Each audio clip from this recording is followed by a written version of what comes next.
আজি आमे पंचम श्रेणी साहित्य बहिर प्रबंध उपयुक्त बेश पकाई आस जोटा कि आमर मनोज दास लेखक लिखिछंती प्रबंधटी आमे पढ़िबा पिला माने गोटे राज्य जय कले राजा तांको पोशाकरे खंडिए नुआ हीरा लगांती। तो कहवा माने हला जे गोटे जिते बेले गोटे से राज्य जय कले से राजा थिले तो गोटे राज्य जय कले क्या करतुले जे गोटे पोशाक बदलौले। तमें जनता धर सबुदिन गोटे गोटे पोशाक बदले बदले करी आस निजर श्रेणी के बा निजर विद्यालय के पढ़ी आस ठीक सेमती राजा कौन करतुले जे तांकर पोशाक से क्या करतुले खंडे नुआ हीरा लगौले काना करतुले नुआ हीरा लगौले। आरो राज्य पर राज्य चारि छह राज्य जय करी पगड़ी और परिधेय रे चारि छह चेका हीरा झलसाई राजा निज नगर को प्रत्यावर्तन करुथिले।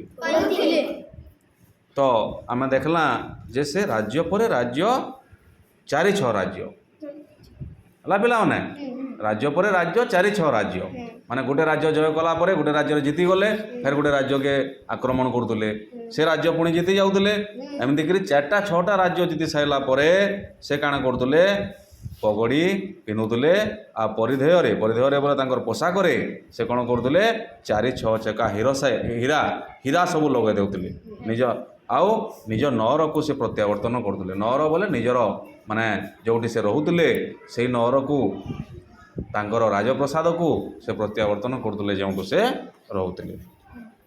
डेरा पड़ीथिला गोटे पर्वतर पाद देश दुई राज्य मझिरे एटा गोटे जनहीन प्राय बणमूलक डेरा पड़ीथिला बोले सेन डेरा करथिले जेन डेरा बोले कना जे जाई कि सेन रहउतले केन गोटे पर्वतर पाद देश बोले गोटे पर्वतर पाद देश बोले कना जे पर्वतर तले गोटे पर्वत एंता थिबा से पर्वत पाखे से क्या करतुले सेन डेरा पकईले तांकर तंबू गाड़ी के डेरा पकईले है दुई राज्य मझी इटा गोटे जनहीन प्राण बणमूलक तार तो दुई राज्य मझीरे सेटा गोटे जनहीन बोले सेनके लोक किए नहीं आस निर्जन जगहटे सेन जाकर राजा डेरा पकईचन। तापर कौन है पिला माने पढ़िबा सैन्य बाहिनी सोई पड़ीथिले राजा तांको शिविर बाहरे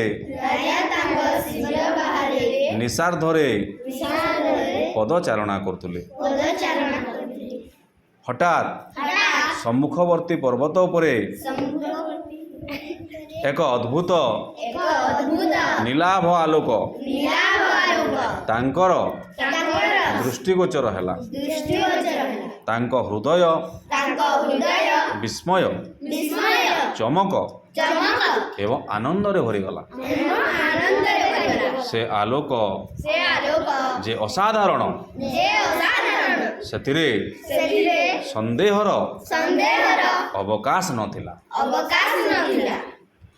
तो से कौन कले सैन्यबाहिनी जिते शोई पड़ते सैन्यबाहिनी सागे सामने डेरा करते पर्वतर पाद देश बुझिल पिला माने राजा तांको शिविर बाहरे निशार्धरे पदचारणा करतुले माने शिविर बोले जेन कैंप बसैले जेन जेन तांकर तंबू गाड़ी दिले सेन से पदचारणा करुचन रातिरे एवं हठात सम्मुखवर्ती पर्वत उपरे देखले रातिरे सबुआड़े अंधार होइछे किंतु पर्वत उपर के देखले गोटे अद्भुत नील आलोकटे देखा दउछि काना देखा दउछि नील आलोकटे अद्भुत सेटा तांकर दृष्टिगोचर हला बोले से देखि पाले से आलोक के हला तांकर हृदय विस्मय हो गला माने चमक आनंद रे भरीगला से देखिक सेटाके बहुत खुशी हो गले एंता गोटे बढ़िया आलोकटे दिशुचे बोले से खुशी हो गले से आलोक जे पूरा असाधारण थिला ସେଥିରେ କିଛି ସନ୍ଦେହର ଅବକାଶ ନାହିଁ। ସେନ୍ତା ଆଲୁଅ କେବେ ରାଜା ଦେଖିନଥିଲେ କିମ୍ବା ତାଙ୍କର ସୈନ୍ୟବାହିନୀ ମାନେ ମଧ୍ୟ କେବେ ଦେଖିନଥିଲେ।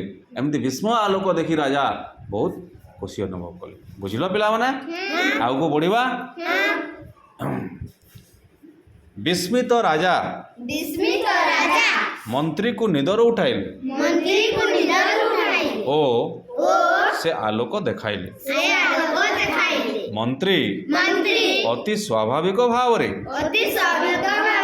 କହିଲେ, ମହାରାଜ, ମୁଁ ସନ୍ଧ୍ୟାବେଳେ ଆଖପାଖ ଲୋକଙ୍କଠୁ ଶୁଣିଥିଲି କି ସେ ପର୍ବତ ଉପରେ ଜଣେ ସନ୍ନ୍ୟାସୀ ରହନ୍ତି। ଶୀତ ରାତି ସେ ନିଆଁ ଜାଲିଛନ୍ତି। ବୁଝିବା ଏଇଟା କ'ଣ? ବିସ୍ମିତ ରାଜା ମନ୍ତ୍ରୀକୁ ନିଦରୁ ଉଠାଇଲେ। ମନ୍ତ୍ରୀকে ନିଦ ଉଠାଇଲେ। ରାଜା ଯେତେବେଳେ ଦେଖିଲେ ଗୋଟେ ଅଦ୍ଭୁତ ଆଲୁଅଟେ, ଗୋଟେ ନୀଳ ଆଲୁଅଟେ ପର୍ବତ ଆଡ଼େ ଦିଶୁଛି, ସେ କେବେ ସେମିତି ଆଲୋକ ଦେଖିନଥିଲେ। ବୁଝିଲ ପିଲାମାନେ? ସେ କ'ଣ କଲେ?